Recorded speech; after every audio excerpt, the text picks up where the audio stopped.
I was part of that conference at Harvard Medical School, and he is just, I mean, he personifies being natural and real in the moment, being alive and vital right now. He'd be the first one to tell you that he also still carries ego with him. So it's not about getting rid of that altogether. It's about how to be present with someone else. And when you're in the presence of the Dalai Lama, or even some of the senior monks that I've met, you can just feel the love radiating out of them to you, because they're not anywhere else. That's all it is that they're right here in front of you. They're with you. They're present.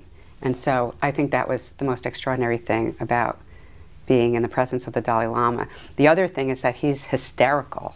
I mean, he's got the greatest sense of humor. He's so funny.